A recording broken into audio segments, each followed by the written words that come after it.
So, speaking of the effects and impacts of school closures, and we're talking about students, but now these students, where our school is going to be closed, like the student I was just talking about, that I've known since he was in utero, and was also one of my students, now is going to have to spend his senior year in a brand new school. He's going to have to be the new kid. The new kid. And Genevieve, you have been the new kid because I know your family moved around a lot when you were growing up. Yeah. So what's it like being the new kid? Especially, when you're a teenager? When you're a teenager. It's brutal. It is brutal. Being the new kid is so hard. We moved around in my middle school years. In 6th grade, my family moved to St. Louis. And then after 7th grade, we moved to upstate New York. And then halfway through 8th grade, we moved back to my hometown. But so much had changed at that point. And then I was in a junior high, and then I went into the high school. So even more new people. You are anonymous. It is so hard until you get to start meeting folks and find your niche. But when you're in adolescence, it is so difficult to find yourself in a new school, with kids who already have friends, with peers who already know the teachers, and the ins and outs, where the bathroom is, how do you get to gym class, where do I eat lunch? You don't necessarily have anyone holding your hand, especially at the beginning of the year. I had a couple of experiences. Once, coming into the school in the middle of the year, and more folks are a little bit more excited. Oh, the new kid. Oh, there's a new kid. But when you come in with everybody else at the beginning of the year, I mean, I was lost for months, those first couple times, and it is really hard. And he's got to give up all. I mean, these are the things that we talk about. Like, I used to run, and you used to run extracurriculars. You build teams with people. You build relationships. You're in choir. You're doing band. You're doing music. You're doing any kind of sports. Any kind of club. You have to get rid of all of that. And start again, especially for your kiddo. He's going to be a senior. Like, your friend's kiddo. It is incredibly difficult. It's incredibly difficult. And I also think, because some of my students, who they have needs, and they need not only supports academically or within the classroom, but also outside. Right. And are the students going to get their needs met? Are they going to be able to have the social-emotional supports that I know that they're getting at their current school? Are they going to be able to get that at their new schools? Are they going to have the scaffold and the interventions and the things that they need to be able to learn set in place that they have at their current school at their new schools? And the answer to that is no. And that's and even as much as I know, because I know some of the staff at these new receiving schools, and I know that they're going to do their absolute everything or best to meet the needs of our students. But there are needs of the students at the school that I taught at that are different than other students' experience and their families' experience at other schools. And so I worry about their needs being met, whether that's social-emotional, whether that's academically, whether that's, wraparound services, and so I worry about that aspect too. And because of the school that I taught at, and because it had the amazing staff that it had, and the amazing supports that we are lucky to have, I worry about the students receiving those same supports at other schools, because they're going to be not only the new kid, but they might be at more white affluent schools, or they may be, those particular supports that they receive Yep. at our school may not exist at these Exactly. other schools. And there's also this level of trust, Yeah. as well, right? And I mean, relationships. relationship building is Mhm. literally everything in teaching Mm-hmm. and education, and It's what keeps kids at schools Yeah. and comes to your class yeah, when you teach. You know, and they say, sorry to interrupt, but they also, you know, talk about relationships being like the number one factor of student achievement. yes, And that's that relationship not only that they have with, you know, their peers within the class, but the relationship they have from the person who's giving them their education. everybody in the building. Yeah. Kiddos have relationships with their bus drivers, the folks who feed them, the The custodians, school secretaries, the school secretary, the nurse, the health aide, yep. everybody. Yep. The children have relationships with these folks, The and athletic director. and Sorry. wi- Sorry.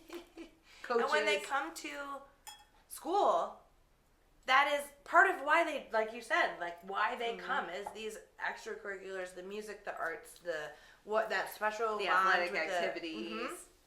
and now we're just gonna throw them into a brand new environment. Where they have to and rebuild those relationships. You don't get a chance to do that necessarily. And for many of my students, it took time to build that trust. Exactly. And Exactly. for that to just to be gone is hard, and it's more than just losing. Like, and I was one of the teachers that left, but I also saw teachers who left before I left, and the impact it had If I on could them. just quickly, don't beat yourself up for that. Oh, I don't, but I Okay. know the impact that it had on the kids. Yeah. And when you lose that person that you trust, that gives you something that no one else can, and they're no longer there, it's hard. Yeah. It's like a death, and that leads me into staff and what that might feel Yeah. to be a staff. But before we get into that, it's also then staff then having to be the new student or the new teacher at the new school. So and you have also experienced being a new teacher or the new kid in a new school as a teacher. So explain a little bit for us what that means first. And my newness in every school that I taught at was by choice.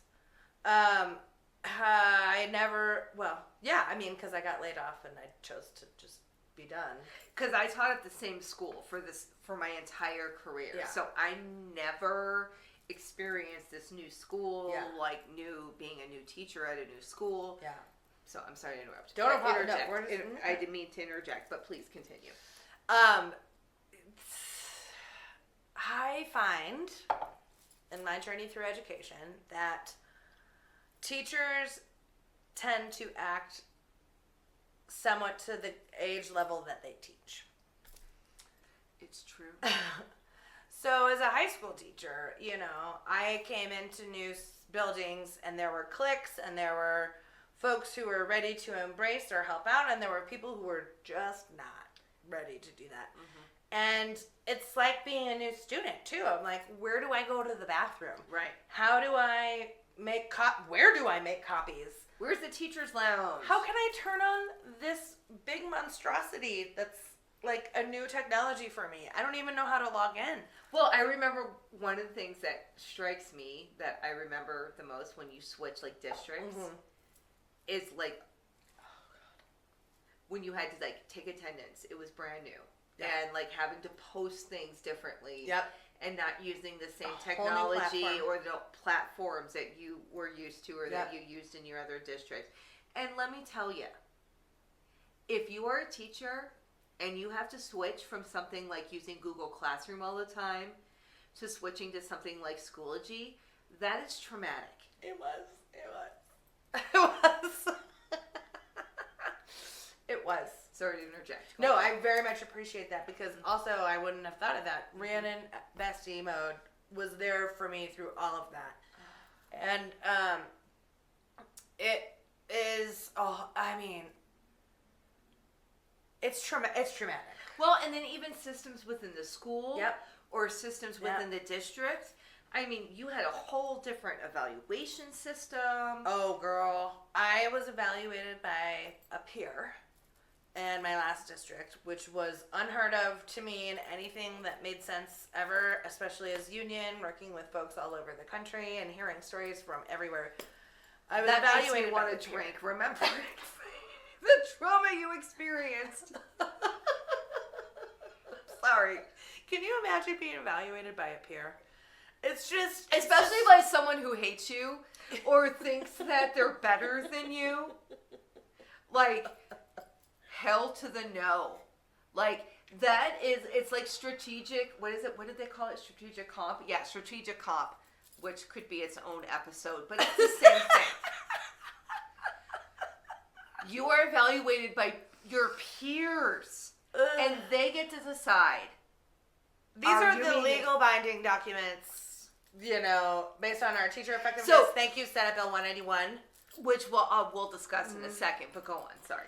Thank you for that. Mm-hmm. But yes, it is absurd, and it was. And you know, I came into that building with full, you know, I tried to be as open as possible about who I am. It was her dream school she wanted to teach at. It was my dream school. And part of my interview was to put together like a slideshow of me, and I told them exactly who I was. And they still hired me, but then I got punished for that once I was inside. Yep. And on top of like not knowing where to go to the bathroom, I was being like really targeted by my peer who was evaluating me, who had full, you know, control over these legal binding documents that every teacher has to go through, and that's a whole nother thing. But that's also part about being a new staff person in a school. Like, what our colleagues who are being in a closed school have to look forward to. It sucks. Yeah.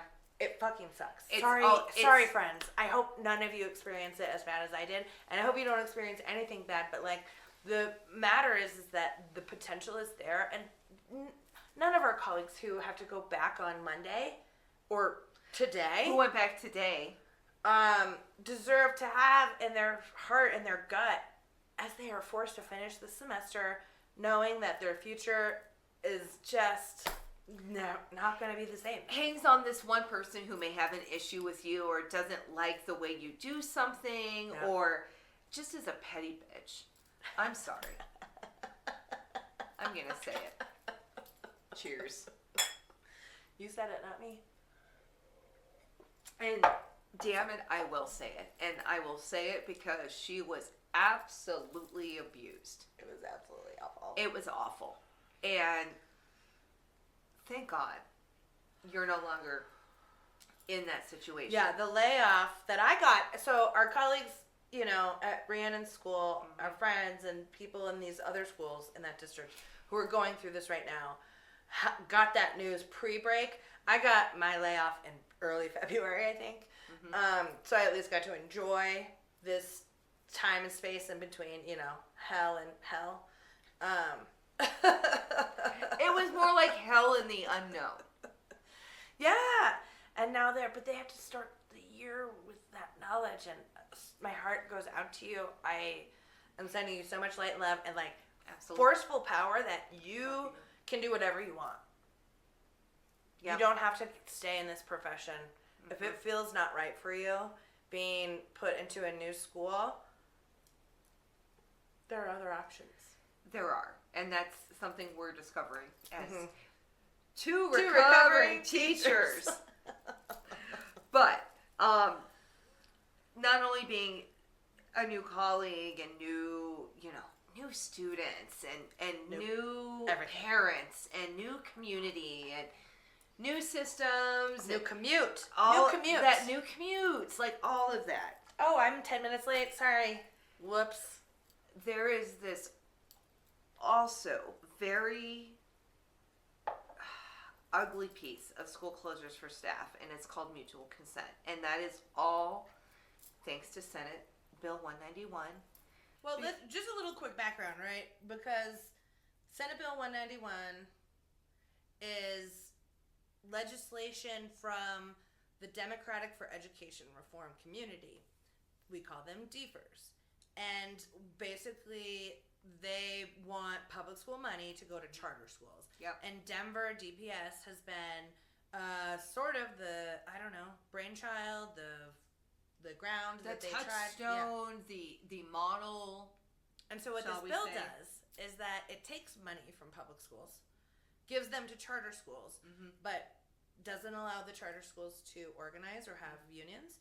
It pays them worse, but they also don't have to go through the same kind of teacher evaluations that the rest of standardized testing. Or standardized testing. They can be more selective on the students they choose, which tend to be students who are, do not have IEPs. Yep. Or students who tend to be more English speaking and more of a lighter skin color, or at least maybe families or parents may be more affluent. But what that translates to, and what that also boils down to, is teachers. And what happens when a school closes, what happens to the teachers? And mutual consent basically says that the school district that you work in has to place you into another position within the district. And so if secondary teachers, for example, so if you're a secondary English teacher, if you are a secondary social studies, science, math, art, music, whatever, according to the state of Colorado, you are licensed to teach from 7 to 12. Yeah. So the district has a responsibility to place you into another school. Yes. So then these teachers and staff, not only teachers, but ESPs, who then are at these schools, if you are licensed, you will be placed at another school somewhere in the district. But they do not have to promise you that is a high school. Oh yeah, it's a basically, and I went through this in my most recent district too. Like, we'll give you a job. We'll offer you a job. You'll have a job, yes. And we'll offer it to you, and you have to interview for that job. Yep. Mutual consent means you just don't get placed. Yeah. You have to interview. So if you're a teacher who hasn't interviewed for a job in over 20 years, or 30, or whatever, or 5, even 10, it doesn't matter. Even 5, like you said, you then have to re-interview for that particular position. And it's not even a particular position. Right. Well, no, I guess in that district in this district and it mine is. it wasn't. But yes. My most recent yes. one was not. But yeah. Sorry. And so what the district does is they create these job fairs. And these job fairs are attended by all these principals, not only at these receiving schools, once the boundaries are changed after the so-called community input. Never. No, don't even that's a whole other issue. But once these new boundary lines have been decided, and we know where these students from this particular school are now going to, if they live here, they're going to go here. If they live here, they're going to go here. All these choice students are pretty much screwed, and now they're going to have to go through the choice system again, and probably will then maybe not be allowed to go to these other schools, because mind you, these other schools are already at capacity. Right. And that so then we're going to add an additional 700 kids to these other schools that are already at capacity. At capacity. Right. Where class sizes are at least 25 to over 30 kids in a class. And if you are a 7th grade teacher and you're trying to teach 7th graders and you have over 30 kids in your class, forget it. There is no learning happening in that class. There is no learning happening in that class. And it's not the teacher's fault. It's because that is too many 12 and 13-year-olds to have in one class for a long, sustained time of period with one person. I'm sorry. It's just not. Parents cannot even be with their kids for an hour at 12 or 13. Yeah. Let alone a teacher who then has a classroom of 30 of them or more. Especially after the pandemic, when, all chaos kind of broke loose. And, we both taught at 712 schools from 2020 through last year, 2024. Yeah. And the middle schoolers were doing the devious licks. They were destroying property. Destroying property. All throughout the school. These TikTok challenges. Yeah. And then filming themselves and posting it on Snapchat and Instagram and all these places. And it was I don't know if it was global, but it was definitely a national problem. It was definitely a national. And, man, that level of, I don't know, anarchy, maybe, that they got to experience at the beginning of their middle school years coming out of the pandemic has definitely gone through their high school years, which is where we've been teaching them too. And so these receiving schools now get all, who are already packed at the gills, then get an additional kids who need supports that the school doesn't offer, maybe, or that they're going to have to create, and they don't have the staff to support it. So then that leads them to these teachers then who are guaranteed a place. But if they're not hired at any of these places, they can be like a sub, and they're paid a teacher's salary, which, okay, sounds great, especially if you want to get, if you're burnt out on being an everyday teacher and being paid a teacher's salary and being a substitute. I just have to quickly interject because they're different. Every district is different in how they negotiate things. So, but even it's complicated. And that's a whole other issue to be a substitute teacher and the amount of abuse that substitute teachers get, not to mention the lack of pay, it goes on. But anyway, so you have someone who is taught high school, 9 through 12, their entire career. Yep. And they now have to teach 7th grade. And they have no experience teaching 7th grade. I can't. No experience teaching 7th grade. Because being 12 and 13 is a lot different than being 15 or 16 or 18. And so it's a whole other different type of teaching, different skills, different strategies, different everything classroom involved. Management, level of patience. All kinds of everything. Like parent power involvement, and control. All kinds of stuff. So how you deliver content, it's all kinds of stuff. So we basically have a bunch of educators who might get totally fucked. Yeah. Who are who are going to get totally fucked. Are going to get totally fucked. Yep. And be placed in schools or in communities that they've never taught, with students they've never taught, not to mention in new structures, new standards. It's just all of the things. Everything is new. On top of being then separated from your friends and your colleagues that you've taught with forever, right? Your family. It's like your second family. Yeah. And students that you love. Yep. To then have to rebuild all of those relationships and that community and everything. It's exhausting.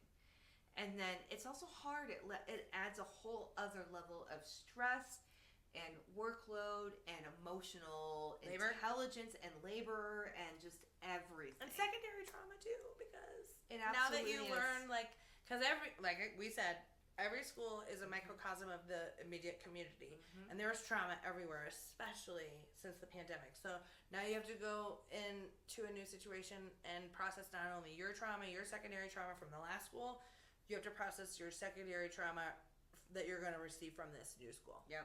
You're going to hear new stories. You're going to meet new families. You're going to have new kiddos. Different type of parents. Mm-hmm. You go from, having parents who can't be engaged because they have 5 million different jobs, to helicopter parents, or parents who are, affluent and they have, this level of expectation, or what's the word I'm looking for? I don't know. Dang it. Expectation from the parents? Entitlement. That's what I'm looking for. Entitlement. Oh my god. It was just right there in front of me. I missed it. Oh my goodness. You have a little bit of fuzz in your earring. I'm not gonna pull it because I don't want to jump to the contact. Where is it? I think it's from your scarf. Well, shoot. Well, don't pull it because it might pull your earring out. Well, whatever. It's fine. Sorry. ADD. Squirrel. So, what it boils down to, as traumatic it is for students, to then, because they have to be in a new environment and relearn and all of the things that we've discussed, that also impacts the adults and the teachers, the staff, the educators, and for some may not find a job, and or will have to do something completely that they have no experience or feel that they have any skills for or training, etc. Yep. And so this is how they pick them out. This is how they weed them out. This is that. And we this wonder is why that business capitalist fucking Yep. thing on public schools that we're seeing. Yep. And then we wonder why we have a teacher shortage. So, which is this cruel purgatory that we live in right now. Is yes, there is a teacher shortage, but we are also closing schools and losing teachers. and so it's like, no, you what? So actually what is happening is it's getting worse and worse and worse. And so what I'm excited for on this podcast is to bring in friends and colleagues and interview folks who are still in it to really get the dirt or have the permission to tell their stories because we all need that to hear question them. of there's a teacher shortage but we're closing schools, make it make sense. We can't. It's actually just making it so much worse for everybody involved. But the folks who are in the trenches don't have any time or energy to share or support. Nothing. And in a lot of cases, these school closure decisions have no community or family or student input, and so it's just a decision that's been made.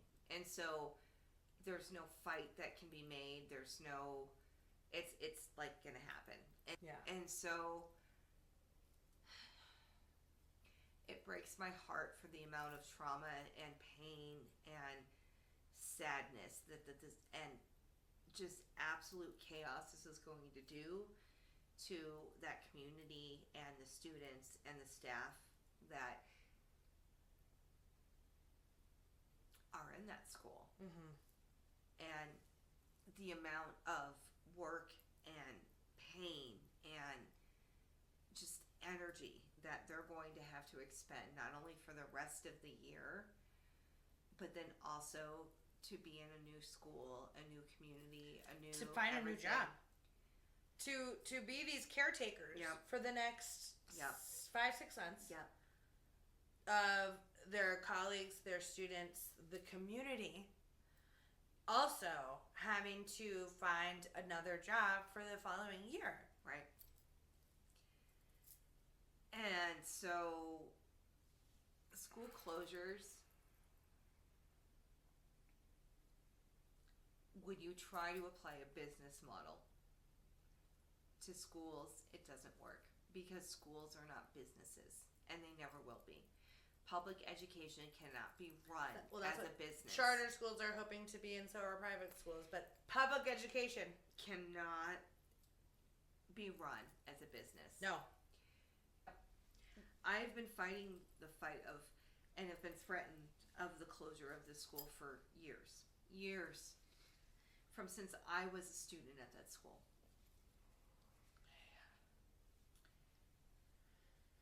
It is a special place. It is a special place. And you don't know until you know. And any staff member that has ever taught there or educated there, any student that has attended that school can tell you that it is a special place. And so, we are sending so much love and light to those of you at that school and who in the community and that who fight so hard. It is despite the gentrification. The community has really rallied together to try to fight these things and to support that school. And and it's really hard to have to say goodbye to a school and to a community and to a place that truly made you the person you are. And was the cornerstone of your life for literally over 30 years of your life. Yeah. Or longer. So, to my colleagues, I love you. And I'm so sorry that this is happening.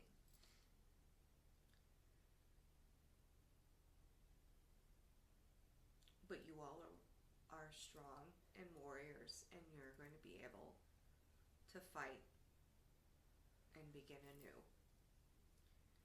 And I know that you're going to be okay. And regardless of what path you choose to take or where that takes you, you're going to be okay. And you will always have that place and that time that you spent there in your heart. And that is something that I have learned now, being away from there. That place will always be special. And those students that you had the privilege of teaching or educating, they will always remember you and that place. And just know you made an impact and a difference. And not only in our students' lives, but in each other's lives. And though I know that you guys may go different ways or have different journeys or whatever, and I am sending you so much love and so much strength for the fight ahead. And love you all. It's a special place. And always will be. Regardless. But change is inevitable. And that is the kind of the theme for 2025. Totally. So, can we pause? Pause. We'll be right back. We'll be right back.